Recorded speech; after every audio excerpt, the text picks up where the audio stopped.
What's going on, guys? It's Coach Nick with Because of Why, and I am a youth life coach. So I want to talk to you today of how to improve teenage mental health. Now, mental health is a huge problem going on. I mean, Carmen and I know of people, therapists who just have lines that are so long they can't get to every kid, and we're doing the best.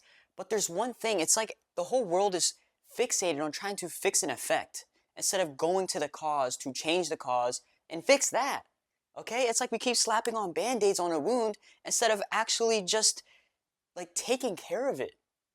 Okay, and I want to talk about these 3 F's of well-being that will improve teenage mental health. And I wish the schools would teach us. I wish everyone would teach us, even families, parents of your families. You guys are leaders in your family. Your kids, your teenagers look up to you. You know, there may be times where they may be so stuck on their phone, or they may be depressed, or they have a high anxiety, whatever it may be that makes them have that low mental health. There's a way to make it more brighter, to make sure that you're the light in the family, and to also help them shine a light within themselves. Okay, so these are the 3 F's, and these are the 3 things that are key, essential to who we are as human beings, as habitual creatures, as spiritual creatures. We are co-creators in our life. But many of us leave out these 3 F's of our well-being that influences every part of our life. The first one is fitness. It's so important to know how fit you are and to know what you're doing throughout the day, the physical activity and physical health. Physical activity, what are you doing to really get your heart rate up, to make you really be stressed in the current situation so that you can handle other challenges in the future? I like to say, if you're stressed out, go for a walk, do some push-ups, go for a run. Because when you stress yourself out, stress is good, by the way. When you stress yourself out by doing a lot of physical activity, then you tend to handle stress in career, school, everyday life much more easier. Now, if someone goes up to you, and let's say you're a banker, okay? And let's say you're a teenager, they want to be a dentist, or they want to be a coach or whatever, and they go up to their client, their prospect, and they say, hey, Mr. and Mrs. Client, I like to take care of you. When you look like you don't take care of yourself, it's just a lie. You're basically telling them a lie that you're going to take care of them if you look like you don't even nourish yourself. If you can't handle the common general thing of just eating healthy and of just working your mind and your body out, then no one's going to trust you. No one's going to fully grab your attention. No one's going to fully understand who you are and accept who you are if you don't show that you're powerful, that you have a strong foundation. If you look like you're physically fit, if you even feel physically healthy, then people are they're gonna love that. People are like drug sniffing dogs. They know when you're lying, they know when you're bullshitting, they know when you're just not being you. They know when you're not authentic and when you're not being real. Okay? And a lot of us try to put that mask on, being someone we're not. And a lot of times it flows into our self-esteem. Do you want to have low self-esteem or high self-esteem? Of course you want to have high self-esteem. You want to feel confident throughout the day. You want all the energy in the world. But I'm going to be real with you, okay? You need to get physically fit, and you need to get physically healthy. Eat healthier, work your body out in your mind, okay? The second F of well-being is faith. This speaker, he was talking about how he turned very religious. And is that moment in his life where he was depressed, his mental health was super low, but the one thing, he went to the therapist, he went to doctors, he went everywhere in the world because he had the money to do so. But one thing that really helped him with his mental health and find his purpose and meaning in life is just getting closer to God. How important is God to you? You know, we all say God is so important, but how much do you really put time to Him? How much do you really give to Him? Let me ask you a question, because I used to do this. Do you only pray to God when you're in tough times? Or do you pray to God when you're in good, tough, worse, bad times? Right? You pray to Him all the time. So you have to realize that you have to keep your faith going. You have to keep pushing what you believe in and give it all to God. Okay? Because many times we say we're very religious, we believe in God, but we don't even act like it. We may judge people too much. We may judge ourselves too much. We sin all the time, okay? I get it. But why not be 1% better every day? Okay, by just giving it to God. So that's the second one. The third one is focus. This goes in your mental. It goes into your mindset. Your mental health depends a lot on how you set your mind on the world. I could go right now. My perception of the world is 99% good, but we're only showed 1% bad.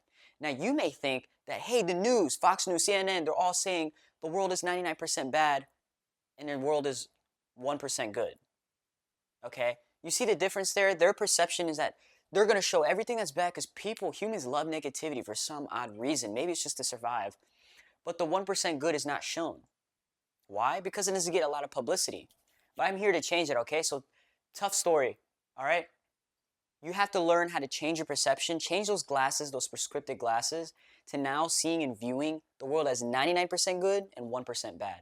But we're only shown the 1% bad, so that's why it looks much bigger than it really is. So focus on what you want in your life. What you give focus and attention to, you give energy to. It starts to expand, it starts to grow. Have you ever heard of that quote, what you focus on expands? It's true. If you focus on, let's say, I remember Tony Robbins made this analogy. He was driving a race car, and the instructor said, don't focus on the obstacles. Don't focus on the trees. Why would he say that? Because when you focus on something so much, you gravitate yourself to it. You tell yourself in your subconscious mind, and then you move into your body actions to actually go towards that.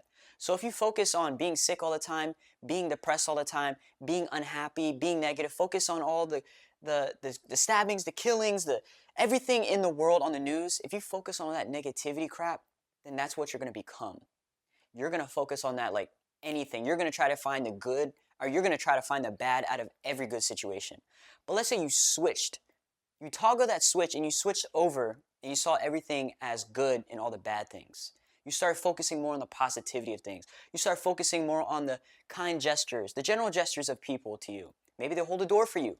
Maybe someone says, hey, you look great today. Maybe someone says, you did a fantastic job of just being yourself today. Those little things. Spot out the positivity in things and stop looking for the negativity, okay? So those are the 3 things of having a more positive well-being and to really increase and have a more positive mental health for teenagers, for the youth, even for adults in general, in life, okay? So I'm going to go over it again. The 3 F's are fitness, faith, and focus. Work on your fitness, your body, your temple. Work on your faith, the light within your temple. And work on your focus, your mental, your foundation of what your temple lies upon. Okay, so those are the 3 F's that are the most important, crucial things that you should always work on in your life. And you have those 3 things, those foundational keys right there, then your well-being will be better and your mental health will be better. So if you want to help someone who is between the ages of, let's say, 10 to 19 or even more, even an adult, okay, to improve someone's mental health and well-being, start getting them in the gym, start getting them to eat healthier, stop playing on the phones, stop staying in a dark room, have them go out to the sunlight, have them focus on more positive things in life and not the negative things. Because many times they end up being more pessimistic, okay? Be more optimistic. Just do the opposite, the positive side. And the third thing, focus on your faith. You got to believe in something. Believe in God, believe in the universe, whatever you believe in, have true faith in it. Give it all to God because He put you on this earth for a reason, and you need to find and listen to that reason, that purpose, that calling, okay? And you only do that by just really giving Him the benefit. You're saying thank you to God for putting you on this earth by taking care of yourself. You take care of yourself, then you can take care of other people.